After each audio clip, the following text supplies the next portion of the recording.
Yun, what's up? What's up mga boss? Magandang araw po sa inyong lahat mga boss, no? At unang-una mga boss, maraming salamat po sa inyong lahat na palaging nanonood sa video natin at sa lalong-lalo na sa mga nag-subscribe sa atin, no? At sumusuporta sa atin. Maraming salamat sa inyo mga boss. Sana po ay huwag kayong magsawang manood sa mga video yung gagawin ko at suportahan niyo pa po ako. At sa mga nanonood dyan, sana naman po ay subscribe niyo din. Huwag niyo kalimutang subscribe. Ito mga boss, ngayong araw mga boss ay babae na naman ang ipapakita ko sa inyo.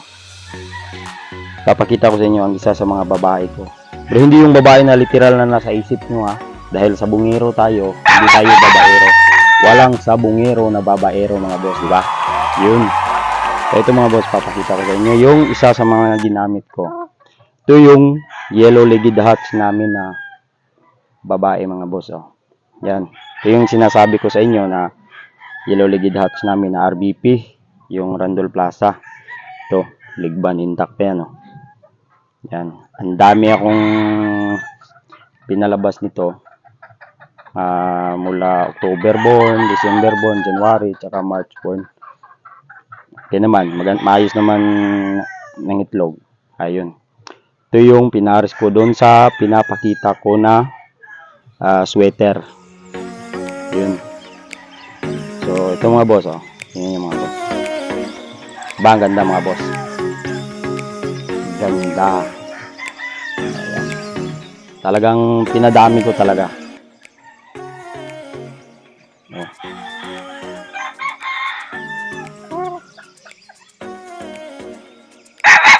Ito mga boss, no?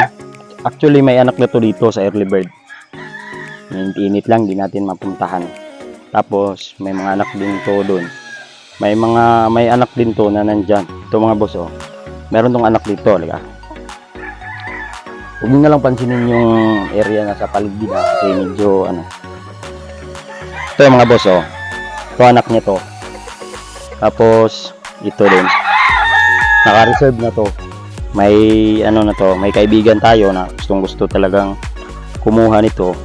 Kaya ni-reserve natin sa kanya. Yung mga naka-reserve na ano, ulit sa ating early bird.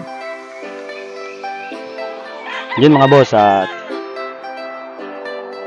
papakita ko pa sa inyo yung isa pa na ulit na ginamit yun. Ito yung isa mga boss, oh. Isa rin to sa mga ginamit ko. Ano yun? Para sa akin talaga ang ganda nito. Ewan ko lang sa inyo kung pasado sa panglasa nito. Marami din tong naipalabas na ano, sa 3 batch, sa 4. Marami din tong na-produce. Talagang pinapaitlog ko talaga sila. Yun. Bulage.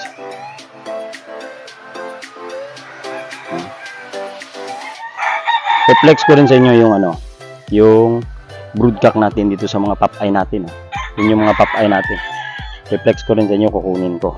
Actually, yung pop-eye na yun, ano, nabulag. Dati hindi yung bulag eh. Ayan mga boss ha. Kukunin ko muna.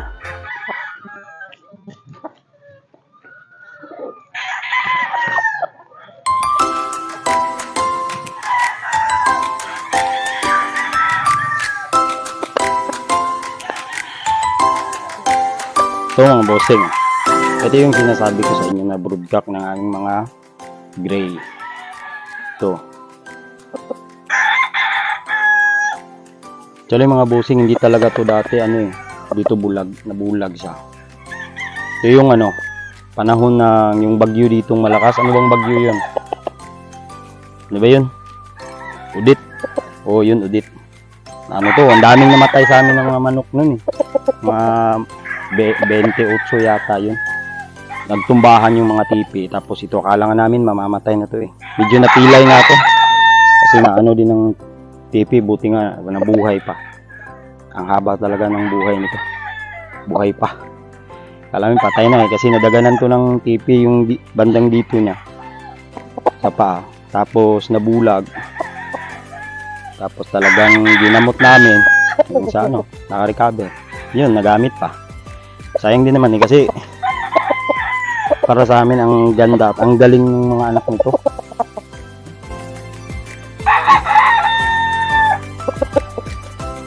Actually, ito isa bago namin to na broodcock.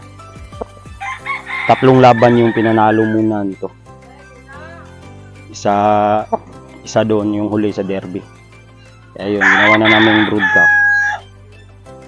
Puro din kasi to mga boss.